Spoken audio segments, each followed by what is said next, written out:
decades ago. Once upon a time when grass was greener, gas was cheap as chips, and safety? Well, safety was not a top priority.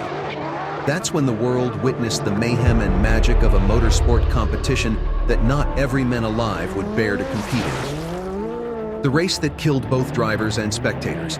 For sure, it was Rally Group B. Let's go back to beginning.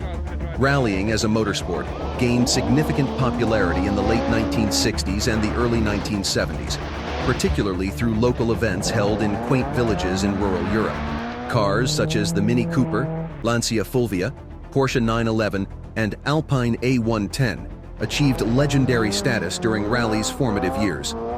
The World Rally Championship officially took the helm of rallying in 1973, marking its debut with the 42nd Monte Carlo Rally. Between 1973 and 1981, the World Rally Championship operated under regulations categorized as Group 1 to Group 4. Each group had its own set of rules and limitations, with Group 4 serving as the foundation for the WRC's manufacturer and driver championships. Some of the most noteworthy Group 4 WRC cars included the Ford RS 1800, Lancia Stratos, and Fiat 131 Abarths. In 1980, the WRC announced a transition from Group 4 to a fresh set of Group B regulations, which would come into effect starting in 1982. The Group B rally regulations remained in force until 1986. Homologation, the process of preparing cars for competitive racing, concealed a set of intriguing rules. To qualify, you needed to produce 200 cars, a mere 4% compared to the demanding quotas of other groups, and only half of what the rigorous Group 4 required. Here's where it gets captivating. You had the luxury of time in your favor. It was only mandatory to roll out 10% of the initial requirement annually. Group B required a mere 20 cars, while Group A set a daunting benchmark with a requirement of 500. This system simplified the path for car manufacturers to enter the motorsport scene without immersing themselves too deeply in the complex technicalities. Manufacturers also enjoyed the privilege of fine-tuning their cars without having to begin the production process from scratch. They could create 20 evolved cars without embarking on an entirely new production run. These distinct rules brought forth the concept of homologation specials, cars produced solely to meet the group's quota, never intended for regular sales. These rare entities often remained shrouded in mystery, even after their presentation to FIA officials.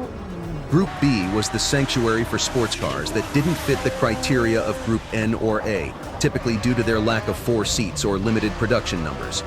The low production requirement encouraged the use of space-frame chassis, a departure from the conventional body structure of most road cars. Beyond these enigmatic rules, Group B had only a few specific regulations, covering fundamental aspects like safety cages and defining car components, such as windshields and mirrors. Weight restrictions were linked to engine size, and wheel size scaled in relation to engine cylinder capacity. These were the less complex facets of this compelling realm. But what really made Rally Group B so special? Let's figure it out. But before, don't forget to subscribe on our channel. Back in the day, the rules were quite different. Boost had no limits, which meant that the winning car's power skyrocketed. In 1981, they had around 250 horsepower, but by 1986, the last year of Group B in Rally, at least 2 cars were producing over 500 horsepower. Turbocharged engines weren't common in regular production cars. They had only been around since the early 1960s. However, during the early and mid-1980s, engineers figured out how to squeeze incredible power from turbo engines.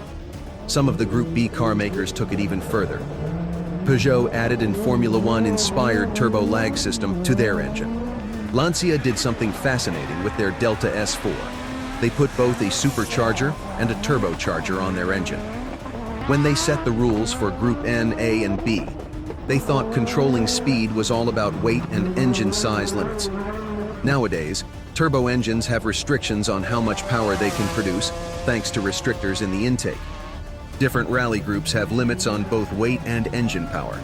This keeps things in check.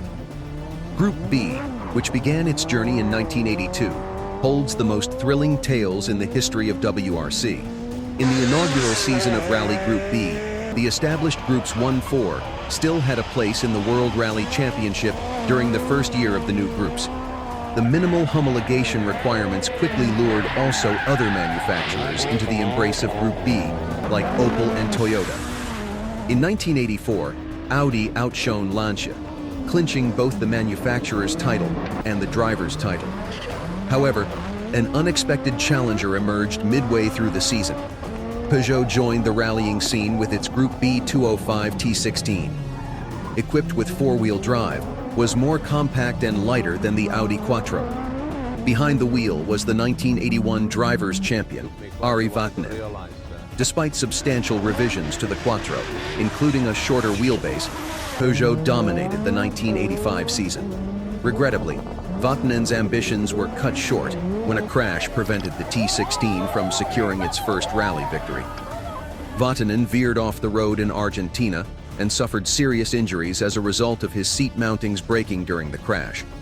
The crash was a sign that Group B cars had already become dangerously fast. Yet, in 1985, several new Group B cars boldly entered the world of rallying. But season of 1986 changed it all. The cars have become powerful than ever, and stakes become higher. During the Lagoa Azul stage of the Portuguese rally, an unfortunate incident unfolded. Wakim Santos, a Portuguese driver, while attempting to steer away from a small gathering of spectators, lost control of his RS 200. The car swerved to the right and ultimately slid off the road into another group of onlookers. Tragically, this resulted in the injury of 31 people and the loss of 3 lives. Next was the Lancia's Toivonen. As the rally commenced, Henri Toivonen established himself as the frontrunner. However, on the 18th stage, disaster struck. Toivonen's S4 veered off the road, sending the car upside down, with the fuel tanks ruptured by the force of the impact. The storm of a scorching turbocharger, Kevlar bodywork, and the spilled fuel ignited the car, sparking a fire that consumed the dry underbrush. Tragically, both Toivonen and his co-driver, Sergio Cresto, lost their lives while still seated in the car. Since no eyewitnesses were present, the precise cause of the accident remained a mystery. Just a year before, the rallying world had mourned the loss of Attilio Bettega, who tragically crashed and lost his life while driving his Lancia 037. The tragedies involving Toivonen, Bettega, the Portuguese incident, and a live broadcasted accident in which Formula One driver Mark Scheurer's RS 200 claimed the life of co-driver Michael Weider. These heart-wrenching events left no choice for the FIA but to promptly ban all Group B cars for the 1987 season. Since then, the once most dangerous and fascinating rally series has become a memory. There will never be another racing series as dangerously close as Rally Group B. Thank you for watching, and don't forget to subscribe on our channel.